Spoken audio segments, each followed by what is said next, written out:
Arte na galeria. Perspectiva. Uma distribuição Sinapse.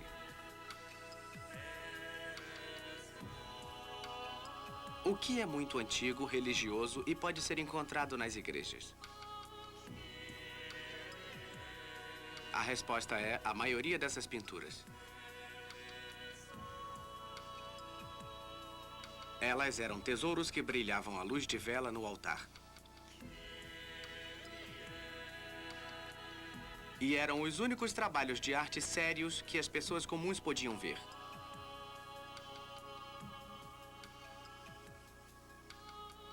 A Coroação da Virgem, Jacopo di Tione, 1370-1371. Essa é uma pintura do céu. Ou do que acreditamos ser o céu. Na verdade, ninguém sabe. Só há uma certeza, o artista nunca esteve lá. Não se parece com o mundo em que vivemos.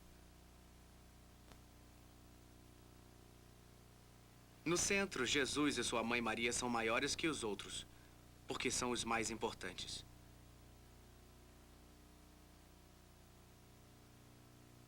Abaixo deles, os anjos são menores, pois nesta pintura são as figuras menos importantes. E nas laterais vemos alguns santos de tamanho médio e de média importância. Os santos da frente são do tamanho dos santos no centro, que tem o mesmo tamanho que o dos santos no fundo. Eles não ficam menores à medida que se distanciam. Não é uma pintura realista. Eles estão dispostos no mesmo plano, fora de perspectiva no espaço. Da mesma forma que os santos estão fora da perspectiva na pintura, seus halos são planos como círculos dourados. Significa que eles são sagrados e fazem com que a cabeça sobressaia contra o fundo. Esse deve ser São Juliano. Santa Escolástica. E esse é São João Batista, que batizou Jesus. Com o passar do tempo, os artistas queriam fazer com que as pinturas fossem mais realistas, para que as pessoas no fundo parecessem menores, as pessoas no centro maiores e as pessoas na frente maiores ainda. E foi isso que aconteceu nos 100 anos seguintes. O resultado foi muitíssimo diferente. A Anunciação, Carlo Crivelli, 1486. Esta pintura mostra uma história bíblica como se acontecesse numa cidade italiana no século XV.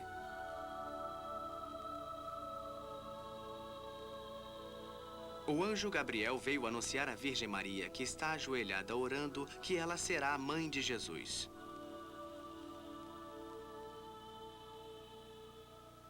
Quando esse quadro foi pintado, as pessoas devem ter se admirado. Elas costumavam ver pinturas sem perspectiva. Mas aqui é como se o artista houvesse aberto um buraco na parede para criar a cena. As pessoas não estavam acostumadas a ver pinturas com tanta profundidade e distância.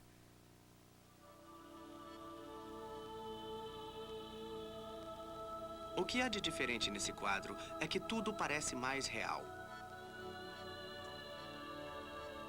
Os objetos na prateleira do quarto de Maria parecem tridimensionais.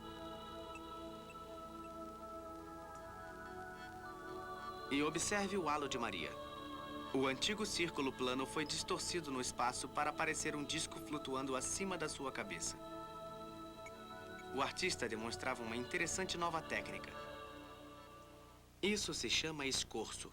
Sua eficiente perspectiva aplica-se até a um simples objeto. Vejamos o seguinte caso. Meu braço, por exemplo, ele parece mais curto do que realmente é. O que está mais próximo, minha mão, parece maior do que aquilo que está mais distante. Meu ombro. E o artista criou uma sensação de espaço e distância usando perspectiva. Os ladrilhos no chão parecem maiores à medida que se aproximam de nós. E as paredes em ambos os lados da viela se afastam. Várias linhas atraem os olhos para a pintura.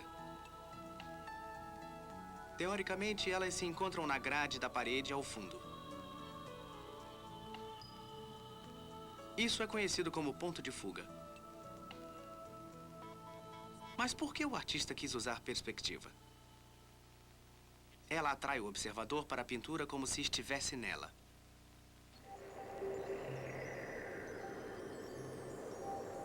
Esta pintura não parece mais realista que a última?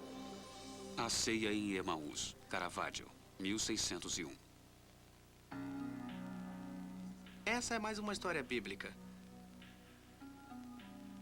É o momento em que dois discípulos seguidores de Cristo de repente descobrem que o estranho que com eles ceia é Jesus, pelo modo como ele abençoa o pão.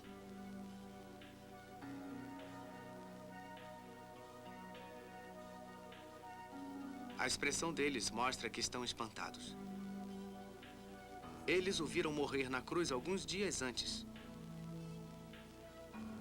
O taberneiro não faz ideia do que se passa. Quando o quadro foi pintado há 400 anos, as pessoas estavam muito mais familiarizadas com a história do que estamos hoje. Para este grupo de estudantes de arte de 15 anos, não há como saber que a figura central é Jesus ou até mesmo que é um homem. Eu disse que era um homem. Que? Você tava rindo. Desde o começo eu disse que era um homem. Que nada. Não é homem nada.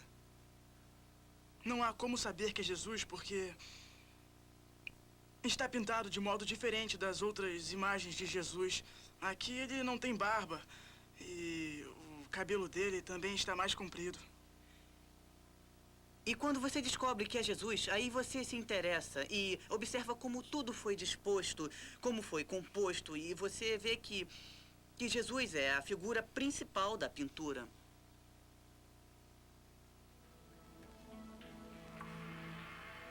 O artista italiano Caravaggio usou a perspectiva para nos ajudar a perceber o grupo de pessoas. As linhas na pintura levam a Jesus, no centro.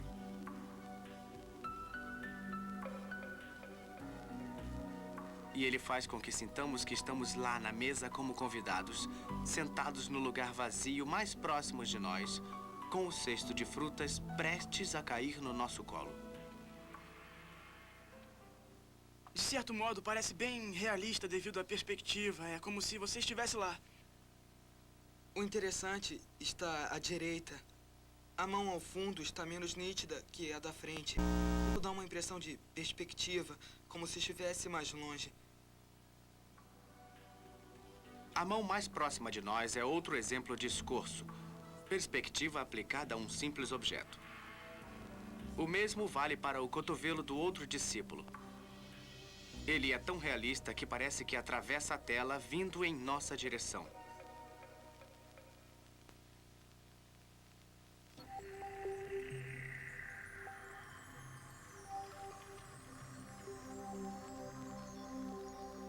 Passagem com vista de Hatstein, Peter Paul Rubens, 1636.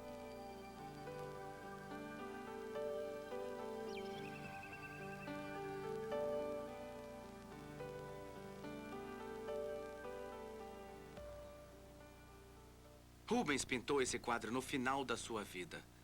Ele era um artista de notável sucesso e muito rico. Ele comprou essa casa e as terras que a cercam e pintou paisagens até se dar por satisfeito.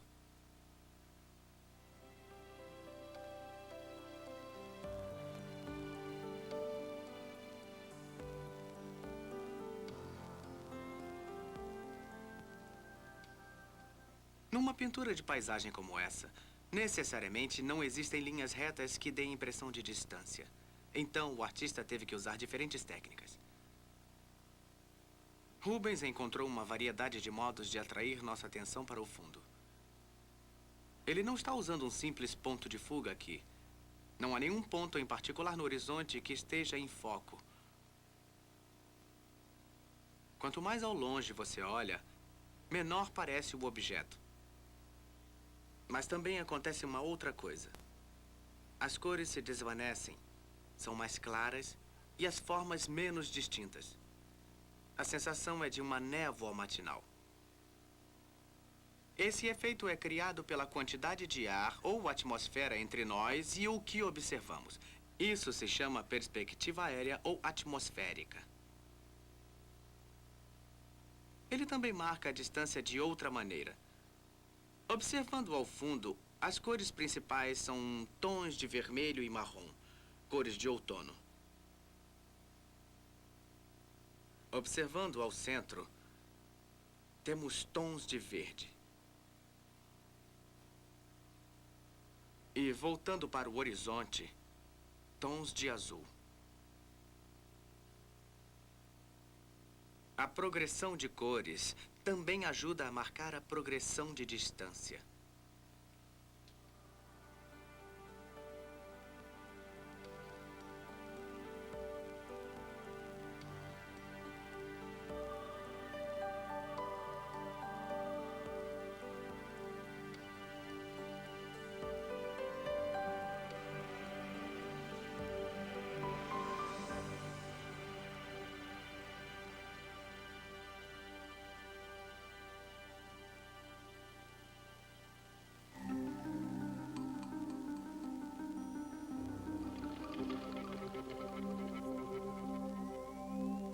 A Avenida Meindert Robema, 1689.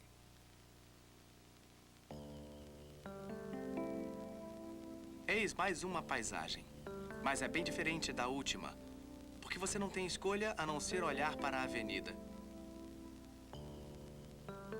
As árvores diminuem aos poucos à medida que se distanciam e se aproximam umas das outras. E se continuar descendo a avenida, você encontrará o homem com seu cão.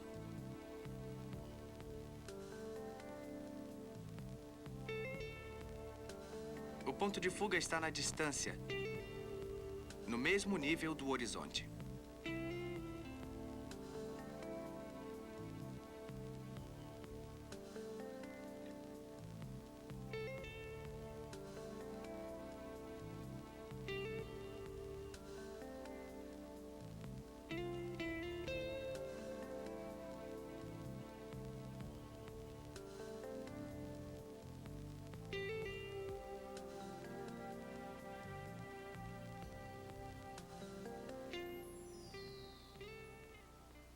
Quanto mais distante o objeto, menor ele parece. Então aqui, diante da pintura, eu tenho quase o mesmo tamanho do homem à direita podando a árvore. Mas pareço bem maior que o homem com o cachorro. E os olhos dizem que ele deve estar ainda mais distante, avenida abaixo. Mas o artista tem que fazer a coisa correta. Se ele fizesse tudo errado e eu fosse grande demais, eu pareceria fora do lugar. E além de tudo, eu bloquearia metade da avenida. Mas no século XIX as coisas começaram a mudar.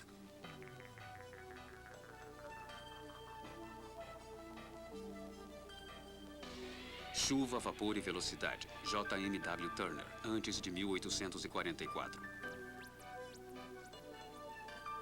Esse é um dos primeiros trens a vapor atravessando a ponte sobre o rio Tamisa, próximo a Maidenhead. Os passageiros estão sendo transportados em vagões abertos numa nuvem de fumaça que sai da chaminé.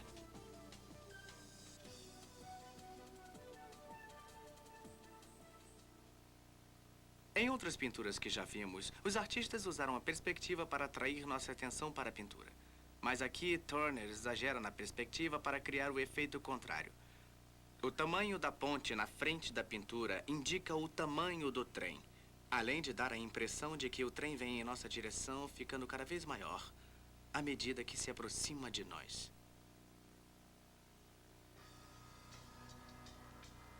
Três linhas nítidas atraem nossa atenção a partir do ponto de fuga. Turner foi um pintor inglês que desenvolveu um estilo bem característico em meados do século XIX. Essa pintura ainda usa a perspectiva para criar um sentido de espaço e distância, mas não é tão realista como as outras que já vimos. Pelo contrário, o artista está tentando dar uma impressão de presença. A pintura parece repleta de fumaça, vapor, chuva e pinceladas. Mas existem alguns mínimos detalhes.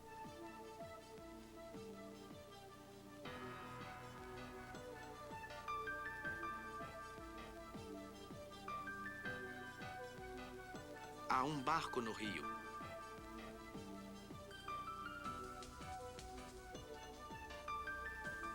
E no campo à direita, Turner pintou um fazendeiro arando a terra com 2 cavalos.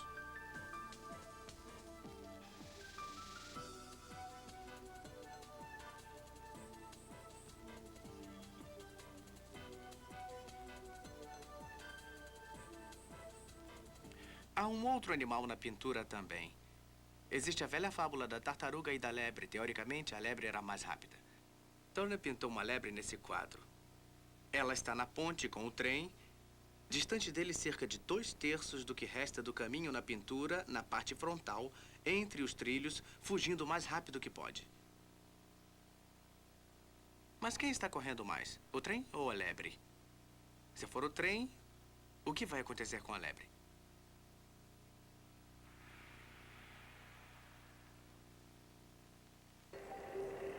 Estabeleça uma regra e alguém a quebra.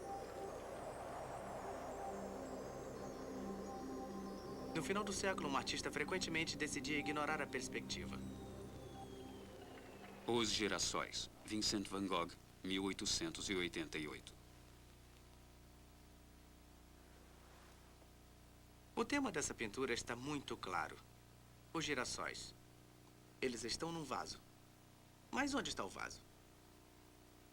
Se perguntar à maioria das pessoas, elas diriam que está em cima da mesa. Mas veja de novo. Van Gogh fez muito pouco para sugerir que existe uma mesa aqui. Ele mudou a cor do fundo, pintou uma linha azul e mais nada. Também há uma luz brilhante reluzindo no vaso. O realce na frente e a linha curva azul abaixo ajudam a mostrar a forma do vaso. Mas se há luz, onde está a sombra? Van Gogh não parece preocupado em mostrar detalhes como luz e perspectiva. O mais importante para ele são as cores e a textura da pintura em si.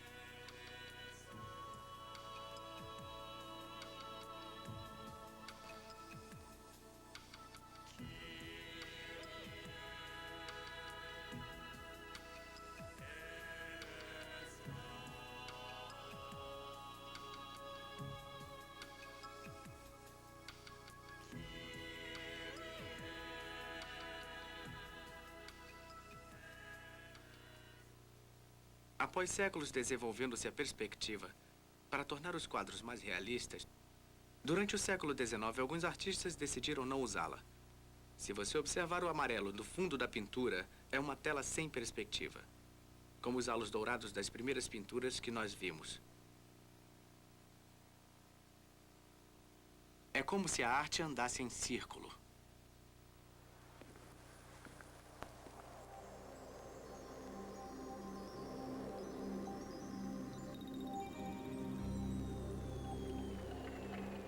Versão brasileira, RGA Rio.